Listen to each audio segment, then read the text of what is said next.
ओम श्री महालक्ष्मी नमः। आज अगहन यानी मार्गशीर्ष महीने का तीसरा गुरुवार है और आज के इस वीडियो में आप जानेंगे माँ लक्ष्मी जी की संपूर्ण पूजा विधि और मंत्रों के साथ साथ आज के शुभ मुहूर्त के बारे में। गुरुवार के दिन माँ लक्ष्मी जी की पूजा करने के लिए सुबह ब्रह्म मुहूर्त में उठकर स्नान करके साफ लाल, पीले या हल्के गुलाबी वस्त्र धारण करने चाहिए। फिर घर की उत्तर या पूर्व दिशा में साफ जगह पर चौकी रखकर उसके ऊपर लाल या पीला वस्त्र बिछाकर चारों कोनों में गन्ने लगाकर धान की बालियों और अन्य सजावट की चीजों से मंडप सजाएं, या फिर मंडप सजाना संभव ना हो तो चौकी पर ही धान की बालियां और गन्ने जरूर अर्पित करें। माँ लक्ष्मी जी की पूजा करने से पहले इस दिन अपने घर के मुख्य द्वार से भीतर की तरफ आते हुए माँ लक्ष्मी जी के चरण चिन्ह अवश्य बनाने चाहिए। चरण चिन्ह आप चाहे तो स्टिकर के रूप में या फिर चावल के आटे के घोल से भी बना सकते हैं। अब चौकी लगाने के बाद अपने दाहिने हाथ में थोड़ा जल, पुष्प और अक्षत लेकर इस प्रकार संकल्प मंत्र को बोले। ओम श्रीं ह्रीं क्लीं महालक्ष्मी नमः। मम समस्त दरिद्रता नाशनार्थम आयुरारोग्य समृद्धि सौभाग्य प्राप्त्यर्थम श्री लक्ष्मी प्रसन्नतार्थम मार्गशीर्ष मासे कृष्ण पक्षे गुरुवासरे श्री महालक्ष्मी पूजनम करिष्ये। और इस प्रकार संकल्प लेने के बाद अपने संकल्पित जल को भूमि पर या किसी पात्र में छोड़ दीजिए। इसके बाद चौकी पर अष्टदल कमल बनाकर कलश की स्थापना करें। तांबे या मिट्टी का कलश रखकर उसमें गंगा जल, सुपारी, हल्दी की गांठ, चावल यानी अक्षत और एक का सिक्का डालें। उसके ऊपर आम के या अशोक के 5 पत्ते रखें। नारियल को लाल वस्त्र से या लाल चुनरी से लपेटकर कलश पर स्थापित करें, या फिर नारियल के ऊपर माँ लक्ष्मी जी का मुखौटा लगाकर उन्हें माँ लक्ष्मी जी का स्वरूप मानकर श्रृंगार करके स्थापित करें। इसके बाद मंत्र बोलें। ओम अपापात्राय नमः, ओम कलश देवताय नमः, ओम वरुण देवताय नमः, ओम श्री महालक्ष्मी नमः। इसके बाद माँ लक्ष्मी जी की प्रतिमा या तस्वीर को कलश के पास में स्थापित करें। भगवान गणेश और भगवान विष्णु की भी स्थापना करें। हाथ जोड़कर माँ लक्ष्मी जी का आह्वान करें। ओम श्रीं ह्रीं क्लीं महालक्ष्मी नमः आवाहयामि स्थापयामि पूजयामि नमः। इस प्रकार पुष्प चढ़ाते हुए कहें।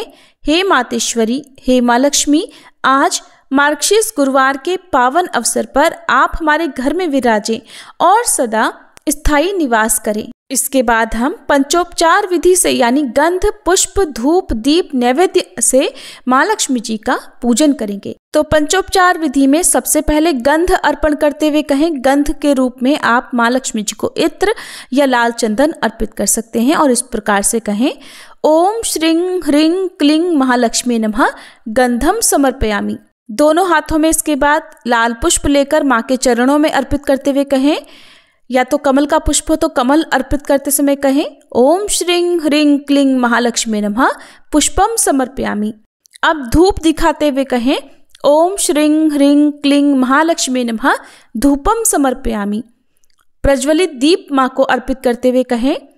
घी का दीपक जलाएं, नहीं तो तिल के तेल का दीप जलाकर कहें। ओम श्रीं ह्रीं क्लीं महालक्ष्मी नमः दीपम दर्शयामि। और फिर पंचोपचार विधि में सबसे अंत में आप नैवेद्य अर्पण करें और इस दिन का मुख्य भोग आंवला, गन्ना, खीर, गुड़, लड्डू, पीले मीठे चावल या सूखे मेवे, इनका भोग आप माँ को अर्पित कर सकते हैं। कुछ लोग खीर या जो अन्य नैवेद्य होता है उसे शाम के समय अर्पित करते हैं।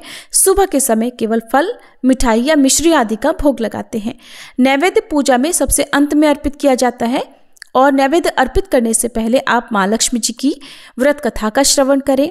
श्री सूक्तम का, कनकधारा स्तोत्रम का पाठ करें या महालक्ष्मी स्तोत्र का पाठ करें। अष्टलक्ष्मी स्तोत्र का पाठ कर सकते हैं। श्री लक्ष्मी चालीसा का पाठ करें। किसी विशेष मंत्र का पाठ करना हो तो वो आप कर सकते हैं। और उसके बाद श्री लक्ष्मी चालीसा का पाठ करके सबसे अंत में कपूर जलाकर आरती उतारें और तब माँ लक्ष्मी जी को जो भी नैवेद्य, जो भी भोग आप अर्पित कर रहे हैं, अर्पित करते हुए कहें। ओम श्रीं ह्रीं क्लीं महालक्ष्मी नमः नैवेद्यम निवेदयामि। और नैवेद्य के रूप में आज के दिन आप धान की बालियाँ, और जो भी मौसमी या ऋतु फल आते हैं वो अर्पित करें। गन्ना और आंवले माँ को अर्पित करें। जिन्हें उपवास रखना हो वो पूरा दिन उपवास रखें और शाम के समय एक बार फिर से विधि विधान से पूजा करें। और सबसे अंत में क्षमा याचना जरूर करें और इस प्रकार से कहें, हे माँ लक्ष्मी, यदि आपकी पूजा में या व्रत में मुझसे किसी भी प्रकार की कोई भूल, कोई कमी हो गई हो तो आप मुझे अपनी संतान समझकर क्षमा करें। और इस प्रकार से आप गुरुवार व्रत का पालन कर सकते हैं।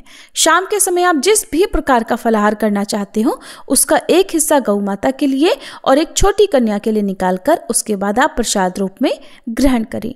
जिनके लिए पूरे अगहन मास में अपने घर पर चौकी सजाना संभव ना हो वो लोग गुरुवार के अगले दिन शुक्रवार को चौकी हटा सकते हैं, लेकिन गुरुवार को सुबह और शाम आपको उसी चौकी पर पूजा करनी होती है। अगले दिन जो भी कलश का जल है उसे आप किसी पौधे में विसर्जित कर दें। तुलसी जी के पौधे में इस जल को विसर्जित ना करें और अन्य विसर्जन करने वाली सामग्रियों का भी विसर्जन कर दें। इस बार मार्गशीर्ष महीने का तीसरा गुरुवार 20 नवंबर को पड़ रहा है और इस दिन अमावस्या भी है और अमावस्या तिथि पर विशेष रूप से माँ लक्ष्मी जी की भी पूजा की जाती है। इसलिए इस दिन का अद्भुत संयोग भक्तों के जीवन में सुख समृद्धि ला सकता है। इस दिन ब्रह्म मुहूर्त सुबह 5:12 से 6 बजे तक रहेगा। सूर्योदय होगा सुबह 6:48 पर, सूर्यास्त होगा शाम 5:36 पर और इस दिन विशाखा नक्षत्र सुबह 10:58 तक रहेगा। बाद में अनुराधा नक्षत्र प्रारंभ हो जाएगा। शोभन योग सुबह 9:53 तक रहेगा। सुबह की पूजा आप इस दिन सुबह 5:27 से 6:47 के बीच में कर सकते हैं। शाम की पूजा गोधूली मुहूर्त यानी शाम 5:26 से